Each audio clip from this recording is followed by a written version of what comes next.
तो आज की न्यूज़ हम स्टार्ट करते हैं। आज की तारीख है 14 दिसंबर 2023। आज की पहली न्यूज़ है, रेडियोथेरेपी से उपचार कर रहे कैंसर रोगियों के जीवन की गुणवत्ता बढ़ाने की दिशा में परमाणु ऊर्जा विभाग के वैज्ञानिकों और messrs IDRS lab private limited Bengaluru ने ऑक्टोसाइड टैबलेट विकसित करने के लिए मिलकर एक बड़ी उपलब्धि हासिल की है। मुंबई के भाभा परमाणु अनुसंधान केंद्र के विशेषज्ञ टाटा मेमोरियल अस्पताल मुंबई कैंसर में प्रशिक्षण, अनुसंधान और शिक्षा के लिए उन्नत केंद्र नवी मुंबई में थेरेपी के दुष्प्रभावों को कम करने के प्राथमिक उद्देश्य के साथ IDRS प्रयोगशाला के साथ सहयोग किया है।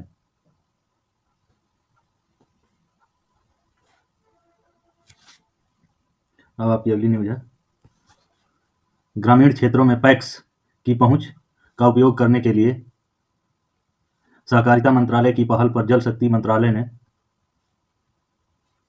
ग्रामीण क्षेत्रों में पाइप जलापूर्ति PWS के संचालक और रखरखाव O&M को पूरा करने के लिए पैक्स को पात्र एजेंसियों के रूप में बनाया गया है। राज्य केंद्र शासित प्रदेशों से ग्रामीण पाइप जल आपूर्ति PWS के लिए संचालन और रखरखाव O&M एजेंसियों के रूप में पैक्स को शामिल करने के लिए अपनी O&M नीति में उपयुक्त प्रावधानों को शामिल करने का अनुरोध किया है।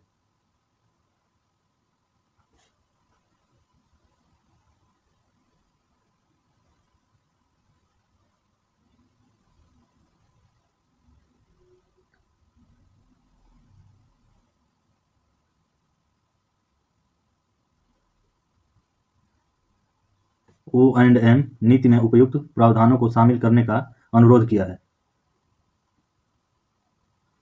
अब आपकी अगली न्यूज़ है, केंद्रीय सांस्कृतिक पर्यटन और उत्तर पूर्वी विकास मंत्री श्री जी किशन रेड्डी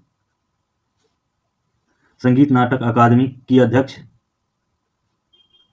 डॉक्टर संध्या पुरेचा, सांस्कृतिक मंत्रालय की संयुक्त सचिव श्रीमती उमा नांदूरी और विभिन्न मंत्रालयों के साथ संगीत नाटक अकादमी के वरिष्ठ अधिकारियों की उपस्थिति में विभिन्न कला विधाओं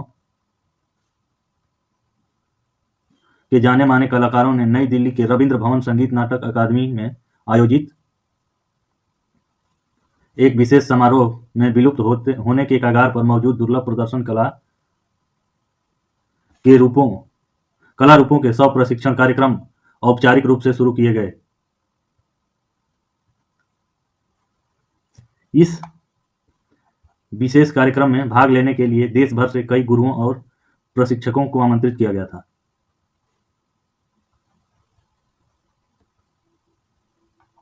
अब आपकी अगली न्यूज़ है, भारतीय नौसेना 14 दिसंबर 2023 को विशाखापत्तनम स्थित नौसेना डॉकयार्ड में आयोजित एक औपचारिक कमीशनिंग समारोह में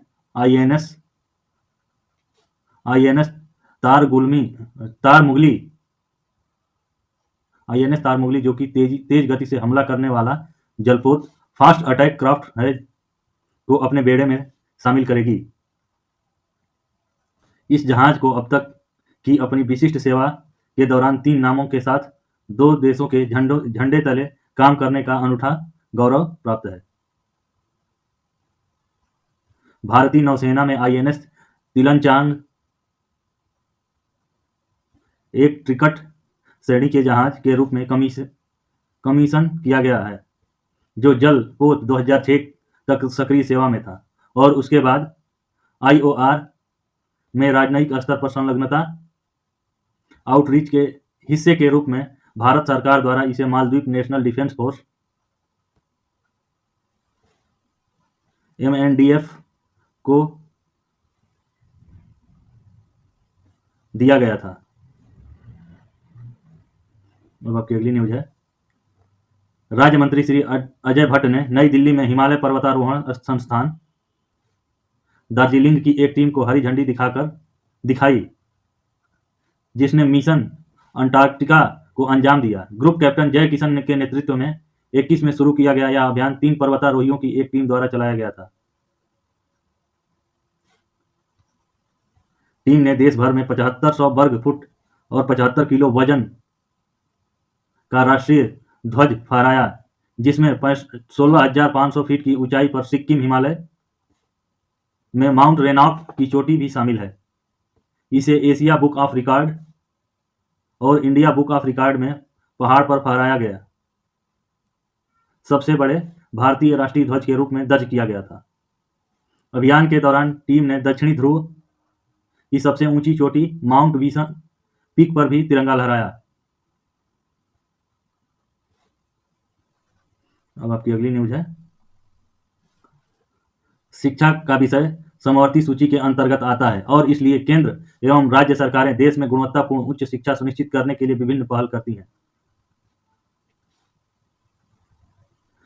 शिक्षा मंत्रालय के दायरे में 47 केंद्रीय विश्वविद्यालय, 23 भारतीय प्रौद्योगिकी संस्थान IIT, 21 भारतीय प्रबंधन संस्थान IIM, 31 राष्ट्रीय प्रौद्योगिकी संस्थान NIT,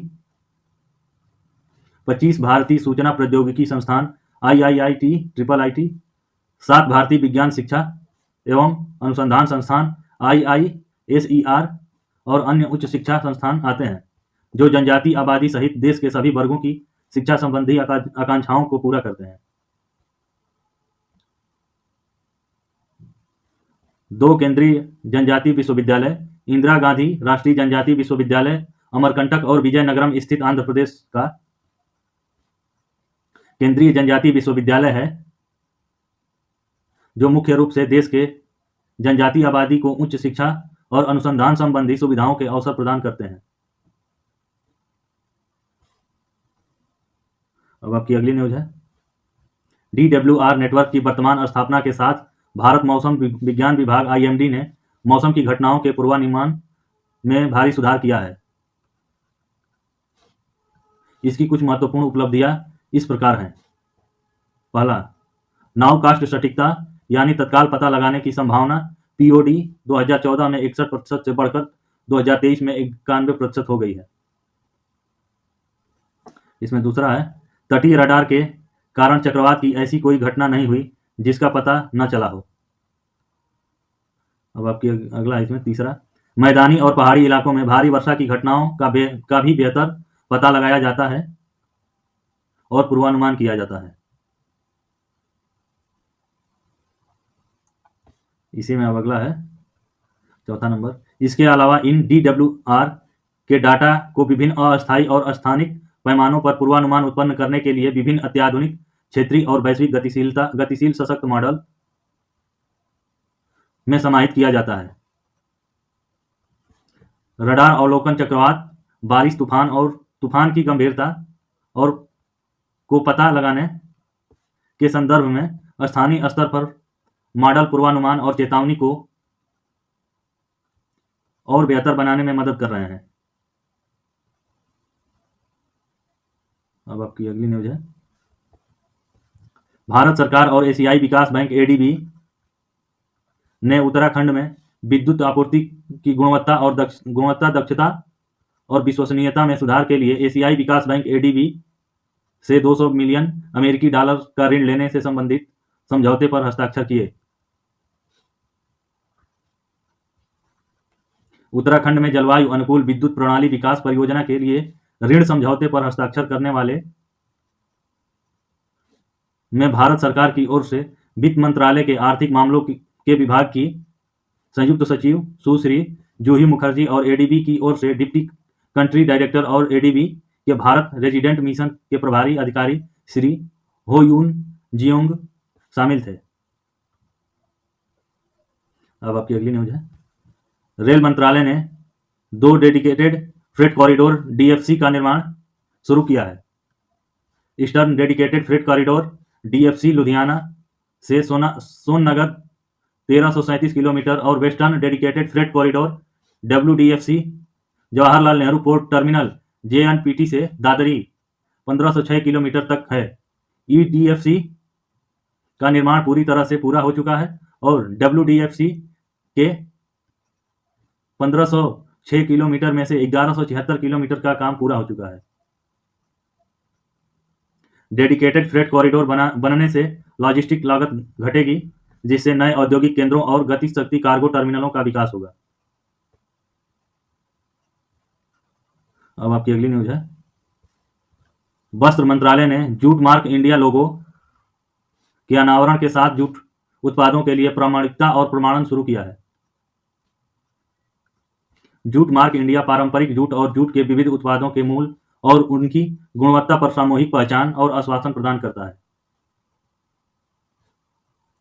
जूट मार्क इंडिया लोगो का लाभ उठाने के लिए अब तक 55 विक्रेताओं ने पंजीकरण कराया है।